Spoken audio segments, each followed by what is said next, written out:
প্রিয় দর্শক, স্বাগতম আপনাদের সবাইকে। আজ আমরা উপস্থিত হয়েছি কুমিল্লা জেলার ব্রাহ্মণপাড়া উপজেলার মালাপাড়া ইউনিয়নে। এখানে এসে আমাদের সাক্ষাৎ পেয়েছি বাংলাদেশ জাতীয়তাবাদী দল বিএনপির মালাপাড়া ইউনিয়ন সভাপতি জনাব মোহাম্মদ শামসুল আলম ভূঁইয়ার সঙ্গে। তিনি আলো টিভি নিউজ 24-কে জানিয়েছেন, হাজী জসিমউদ্দিন জসিম সাহেব অতীতে তিনি দলের নেতৃত্ব সক্রিয় ছিলেন এবং সাধারণ মানুষের সুখ দুঃখে সবসময় পাশে ছিলেন বর্ষীয়ান নেতা হাজী জসিমউদ্দিন জসিম সাহেব। প্রিয় দর্শক, চলুন এখনই শুনিনি সরাসরি জনাব শামসুল আলম ভূঁইয়ার মূল্যবান বক্তব্য।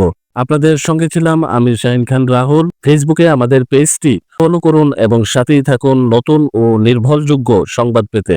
বিসমিল্লাহির রহমানির রহিম। আমি মোহাম্মদ শামসুল আলম ভূঁইয়া, ৮ নং মালাপাড়া ইউনিয়নের বর্তমান সভাপতি এবং এর আগেও 4 বারের সভাপতি ছিলাম এবং ব্রাহ্মণপাড়া উপজেলার ভারপ্রাপ্ত আহ্বায়কের দায়িত্বে ছিলাম। জসিম ভাই যখন সভাপতি হিসেবে আসে তখন আমি সিনিয়র সহসভাপতি হিসেবে দায়িত্ব পালন করছি। এর আগেও আমি সাংগঠনিক সম্পাদকের দায়িত্ব পালন করছি ব্রাহ্মণপাড়া উপজেলা।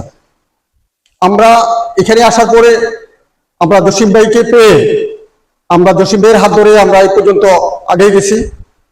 17 বছর আমরা যে কত নির্যাতনে ছিলাম সেটা বলার অপেক্ষা রাখে না।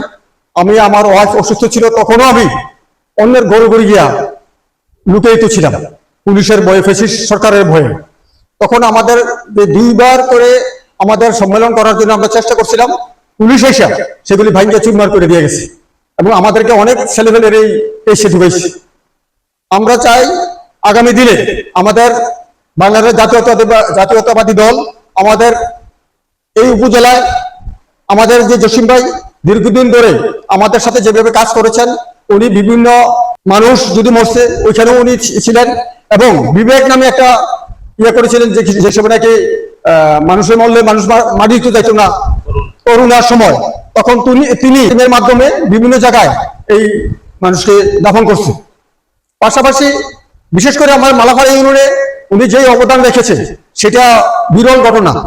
যেমন এখানে আগুন লাগছে, উনি সরাসরি রাত্রে 2:30টার সময় চলে আসছে, আইসা এখানে কি লাগবে কি ইত্যাদি ইত্যাদি টাকা পয়সা এবং তাদের যে সহযোগিতা করার দরকার আমাদেরকে নিয়ে আমরা সবাই, আমার সেক্রেটারি এবং ইউনিয়নের সাংগঠনিক সম্পাদক প্লাস যুবদল ছাত্রদল সব দলের লোকেরাই জসিম ভাইয়ের পক্ষে আমরা কাজ করতেছি। জসিম ভাইও আমাদের এই ইউনিয়নের পক্ষে অত্যাধিক ভাবে যে উপকার করেছে সেটা আমাদের জন্য একটা বিরল ঘটনা। আমরা ওনার সাথে প্রায় সময় বিভিন্ন প্রোগ্রামে যাই, বিভিন্ন ইউনিয়নে যাই, ওইখানেও উনি ঠিক সেই তারাও এই প্রশংসাটাই করে জসিম ভাই আমাদের ইউনিয়নের, আমাদের উপজেলার এবং বুড়িচুং উপজেলার সহ সবগুলি কাজ উনি করতেছেন। আমরা এত বছরের 17 বছরের মধ্যে কাউকে দেখি নাই যে আমাদের হাত ধরে কেউ একটা সহযোগিতা করবে আমাদেরকে।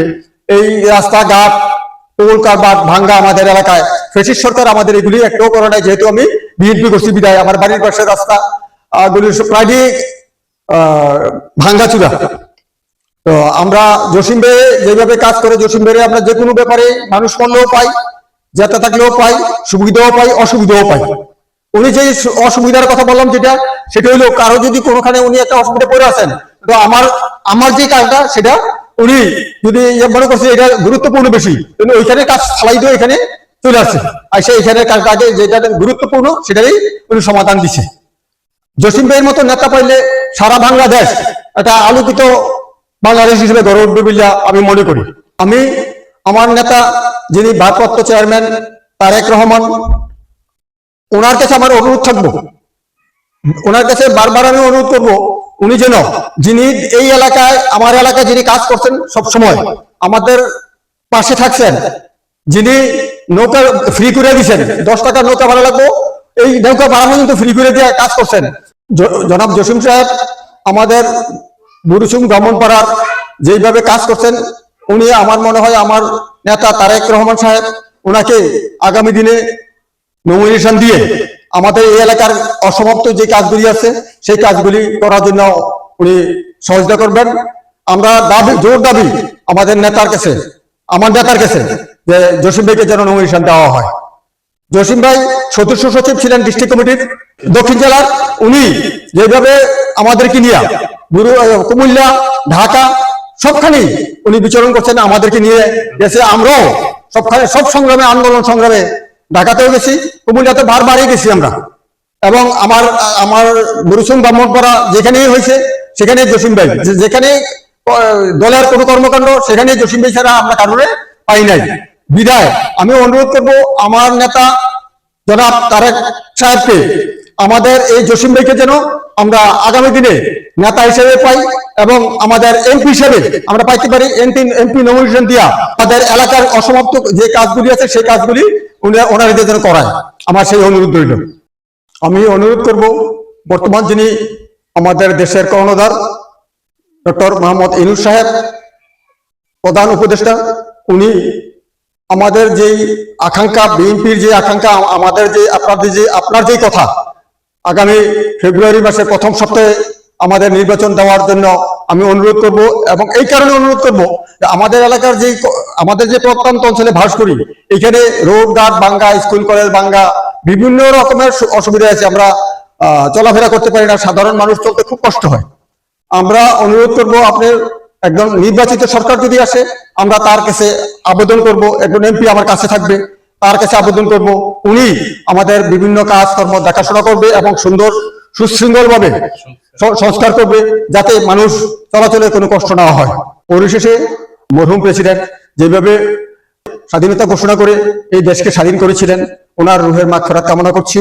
পাশাপাশি সাবেক তিনবারের প্রধানমন্ত্রী বেগম খালেদা জিয়ার রোগ মুক্তি কামনা করছি এবং আগামী দিনে যেন ওনাকে আমরা আবার আমাদের মাঝে পাই, সঠিকভাবে আল্লাহ আমাদেরকে সে সুযোগ করে দেয়। পাশাপাশি আমাদের তারুণ্যের অহংকার তারেক রহমান আসবে দেশে বীরের বেশে, আমরা সেই কামনা করছি। আমাদের নেতা, আমার ব্যক্তিগত নেতা এবং সবার নেতা, যিনি আমাদের এই উপজেলায় যেভাবে নেতৃত্ব দিয়ে আমাদেরকে গুছিয়ে রেখেছেন এবং দানের শীষে রহমানের পক্ষে যেভাবে কাজ করছেন, ওনার দীর্ঘায়ু কামনা করছি এবং আগামী দিনে যেন উনি আমাদের মাঝে এমপি হিসেবে আসতে পারে সেই কামনা করছি। হাজী জসিমউদ্দিন জসিম ভাই আমাদের মাঝে আসতে পারে, আমরা যেন ওনাকে জসিমউদ্দিন জসিম সাহেবকে যেন এমপি হিসেবে পাইতে পারি সেই কামনা করছি। এবং আমার জন্য আপনারা সবাই জসিম ভাইয়ের জন্য দোয়া করবেন এবং আমিও আপনাদের কাছে দোয়া চাইতেছি। এবং আমরা যেন আমাদের মালামারা ইউনিয়নের সকল নেতৃবৃন্দ এককভাবে জসিম ভাইয়ের পক্ষে কাজ করতে পারি এবং জসিম ভাইকে যেন আমরা এমপি হিসাবে পাইতে পারি সেই আশা ব্যক্ত করছি। এবং সবাই আমার জন্য দোয়া করবেন, আমি যেন আমার যে গুরু দায়িত্ব আমার উপর দিচ্ছে, আমি সভাপতি হিসাবে আমার আগামী দিনে সব কাজগুলি যেন সঠিকভাবে করতে পারি এবং জসিম ভাইয়ের পক্ষে যেন করতে পারি সেই আশা ব্যক্ত করে আমি আমার বক্তব্য শেষ করছি। আসসালামু আলাইকুম ওয়া রাহমাতুল্লাহি ওয়া বারাকাতুহু।